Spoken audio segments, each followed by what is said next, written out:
সমস্ত সাধুগুরু বৈষ্ণব এবং গীতাপ্রেমী ভক্তদের চরণে প্রণতি জানিয়ে তাদের চরণধূলির আশীর্বাদ নিয়ে শুরু করছি আজকের গীতাপাঠ।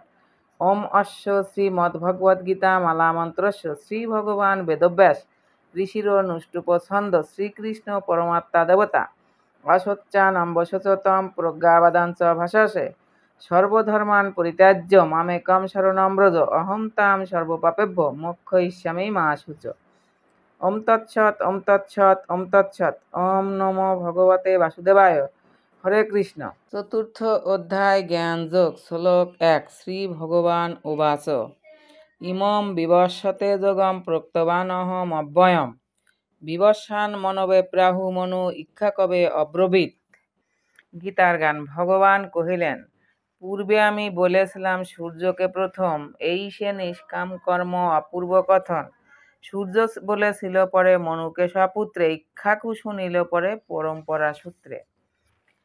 অনুবাদ। পরমেশ্বর ভগবান শ্রীকৃষ্ণ বললেন, আমি পূর্বে সূর্যদেব বিবস্বানকে এই অব্যয় নিষ্কাম কর্মসাধ্য জ্ঞানযোগ বলেছিলাম। সূর্য তা মানব জাতির জনক মনুকে বলেছিলেন এবং মনু তা ইক্ষাকুকে বলেছিলেন। তাৎপর্য। এখানে ভগবান ভগবদ্গীতার ইতিহাস বর্ণনা করেছেন। বহু প্রাচীনকালে সূর্যলোক আদি বিভিন্ন গ্রহলোকের রাজাদের ভগবান এই জ্ঞান দান করেন। সমস্ত গ্রহলোকের রাজাদের বিশেষ কর্তব্য হচ্ছে প্রজা পালন করা এবং সেই জন্য তাদের সকলেরই ভগবদ্গীতার বিজ্ঞান সম্পর্কে পূর্ণভাবে অবহিত হওয়া প্রয়োজন, যাতে তাদের প্রজাদের পারমার্থিক লক্ষ্যের দিকে তারা পরিচালিত করতে পারেন। তাই ভগবানের কৃপায় এই জ্ঞান লাভ করে প্রাচীনকালের রাজারা মানুষকে কামনা বাসনা জড়বন্ধন থেকে মুক্ত হবার পথ প্রদর্শন করতেন। মানব জীবনের উদ্দেশ্যই হচ্ছে পারমার্থিক জ্ঞানের অনুশীলন করা এবং ভগবানের সঙ্গে তার যে নিত্য সম্পর্ক রয়েছে সেই সম্বন্ধে অবগত হওয়া। তাই সকল গ্রহলোকের ও সকল রাষ্ট্রের শাসকবর্গের কর্তব্য হচ্ছে শিক্ষার মাধ্যমে, সংস্কৃতির মাধ্যমে ও ভক্তির মাধ্যমে জনগণকে এই জ্ঞান বিতরণ করা।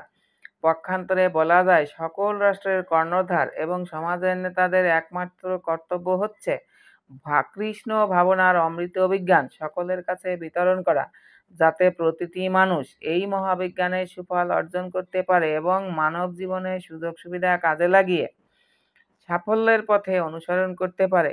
এই মহাকালকল্পে সূর্যদেবের নাম বিবস্বান। তিনি হচ্ছেন সূর্যলোকের অধীশ্বর। এই সূর্য থেকেই সৌরজগতের সমস্ত গ্রহের সৃষ্টি হয়েছে। ব্রহ্ম সংহিতাতে বলা হয়েছে, যৎ চক্ষুরেশ সবিতা সকল গ্রহানাম রাজা সমস্ত সূর্যমূর্তি অশেষ তেজা যস্য অজ্ঞয়া ভ্রমতি সংভৃত কালো চক্র গোবিন্দম আদি পুরুষম তমহম ভজামি।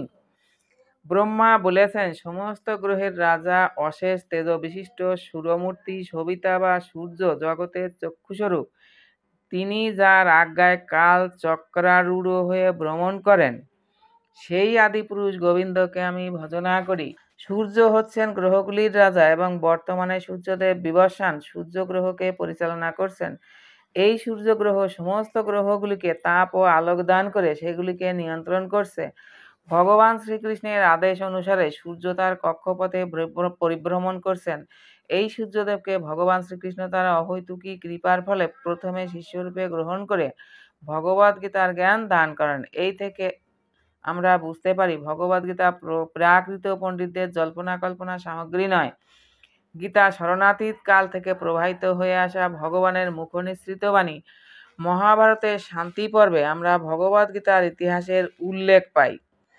ত্রেতা যুগ আদৌ চ তত বিবস্বান মনবে দদৌ মনুষ্য লোক বৃত্তর্থম সুতা ইক্ষাকবে দদৌ ইক্ষাকুনা চ কথিত ব্যাপ্যলোকান অবস্থিত। ত্রেতা যুগের প্রারম্ভে বিবস্বান মনুকে ভগবত তত্ত্বজ্ঞান দান করেন মানব সমাজের পিতা মনু। এই জ্ঞান তার পুত্র শশাগ্রা পৃথিবীর অধীশ্বর এবং রঘু বংশের জনক ইক্ষাকুকে দান করেন। এই রঘু বংশে শ্রীরামচন্দ্র আবির্ভূত হন। সুতরাং ভগবদ্গীতা মহারাজ ইক্ষাকুর সময় থেকেই মানব সমাজে বর্তমান। এই পৃথিবীতে এখন কলিযুগের 5000 বছর চলছে। কলিযুগের স্থায়িত্ব 4,32,000 বছর। এর আগে ছিল দ্বাপর যুগ এবং তার আগে ছিল ত্রেতা যুগ। এভাবে প্রায় 20,05,000 বছর আগে মনু তার পুত্র এই পৃথিবীর অধীশ্বর ইক্ষ্বাকুকে এই ভগবদ্গীতার জ্ঞান দান করেন। বর্তমান মনুর আয়ু 30,53,00,000 বছর, তার মধ্যে 12,04,00,000 বছর অতিবাহিত হয়েছে। আমরা যদি মনে করি মনুর জন্মের সময় ভগবান শ্রীকৃষ্ণ বিবস্বানকে ভগবদ্গীতার জ্ঞান দান করেছিলেন, তাহলেও গীতা প্রথমে বলা হয় 12,04,00,000 বছর আগে এবং মানব সমাজে এই জ্ঞান প্রায় 20,00,000 বছর ধরে বর্তমান। 5,000 বছর আগে ভগবান এই জ্ঞান পুনরায় অর্জুনকে দান করেন। গীতার বক্তা ভগবান শ্রীকৃষ্ণের বর্ণনা অনুযায়ী এই হচ্ছে গীতার ইতিহাস। ভগবান সর্বপ্রথম এই জ্ঞান বিবস্বানকে দান করেন, কারণ বিবস্বান হচ্ছেন একজন ক্ষত্রিয় এবং সূর্য বংশজাত সমস্ত ক্ষত্রিয়ের তিনি হচ্ছেন আদি পিতা। ভগবানের কাছ থেকে আমরা ভগবদ্গীতা প্রাপ্ত হয়েছি বলে ভগবদ্গীতা বেদেরই মতো পরম তত্ত্বজ্ঞান সমন্বিত। এই জ্ঞান অপৌরুষে বৈদিক জ্ঞানকে যেমন যথানুরূপভাবে গ্রহণ করতে হয়, মানুষের কল্পনাপ্রসূত ব্যাখ্যা সেখানে প্রযোজ্য হয় না। ভগবদ্গীতা তেমনি জড় বুদ্ধি প্রসূত ব্যাখ্যার কলুষমুক্ত অবস্থায় গ্রহণ করতে হবে।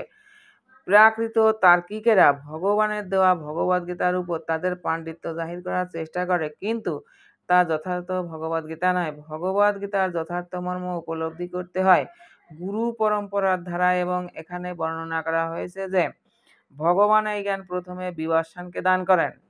বিবস্বান তা দেন মনুকে এবং মনু ইক্ষ্বাকুকে। এভাবেই গুরু শিষ্য পরম্পরাক্রমে এই জ্ঞান প্রভাবিত হয়ে আসছে। শ্লোক 2 এবং পরম্পরা প্রাপ্তম ইমম রাজর্ষয় বিদু সকালেন ইহ মহতা যোগনষ্ট পরন্তপ। গীতার গান সেই পরম্পরা দ্বারা রাজর্ষিগণ একে একে শুনে সব গীতার বচন। কালক্রমে পরম্পরা হয়েছে বিনষ্ট, পরম্পরা বিনা যেন সব অর্থভ্রষ্ট। অনুবাদ: এভাবেই পরম্পরা মাধ্যমে প্রাপ্ত এই পরম বিজ্ঞান রাজর্ষিরা লাভ করেছিলেন, কিন্তু কালের প্রভাবে পরম্পরা ছিন্ন হয়েছিল এবং তাই সেই যোগ নষ্টপ্রায় হয়েছে। তাৎপর্য: এখানে স্পষ্টভাবে বলা হয়েছে যে গীতা রাজর্ষিদের জন্যই বিশেষভাবে উদ্দিষ্ট হয়েছিল, কারণ প্রজা পালনের কাজে তারা যথার্থভাবে এই শাস্ত্রের উদ্দেশ্য কার্যকরী করবেন। ভগবদ্গীতার অমৃতময় উপদেশ কখনোই অসুরদের জন্য নয়। তারা এই জ্ঞানকে গ্রহণ করতে অক্ষম এবং জনগণের সেবায় প্রয়োগ করতে অক্ষম। পক্ষান্তরে তারা নিজেদের খেয়াল খুশি মতো ভগবানের দেওয়া এই দিব্য জ্ঞানের কদর্থ করে। এই সমস্ত মূঢ় দুরাচারীদের কদর্থ সমন্বিত মন্তব্যে ভগবদ্গীতার প্রকৃত উদ্দেশ্য যখন ব্যাহত হয়, তখন গুরু শিষ্যের পরম্পরার পুনঃ প্রতিষ্ঠা করার প্রয়োজনীয়তা দেখা দেয়। 5,000 বছর আগে ভগবান স্বয়ং লক্ষ্য করেন যে সেই গুরু শিষ্য পরম্পরার দ্বারা বিচ্ছিন্ন হয়ে গেছে, তাই তিনি ঘোষণা করেন যে গীতার উদ্দেশ্যে হারিয়ে গেছে।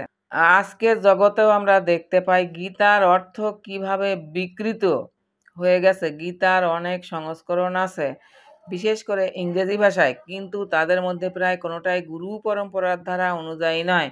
তথাকথিত সমস্ত পণ্ডিতেরা গীতার অসংখ্য ধরনের ব্যাখ্যা লিখে কৃষ্ণ কথার নামে একটি ভালো ব্যবসা ঝাঁকিয়ে বসেছে, কিন্তু তাদের মধ্যে প্রায় কেউই পরম পুরুষোত্তম ভগবান শ্রীকৃষ্ণকে স্বীকার করে না।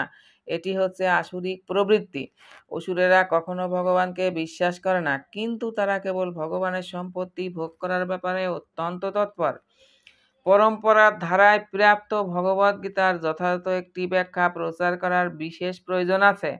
তা উপলব্ধি করে এই সংস্করণটি প্রকাশিত হয়েছে। ভগবদ্গীতা মানুষের প্রতি ভগবানের আশীর্বাদ। মানব সমাজে এটি এক অমূল্য সম্পদ।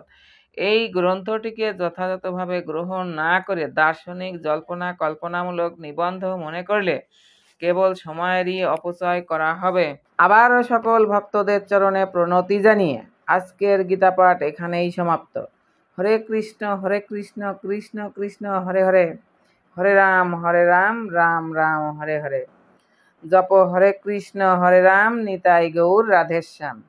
নিতাই গৌর হরিবল হরিবল হরিবল গৌর হরিবল।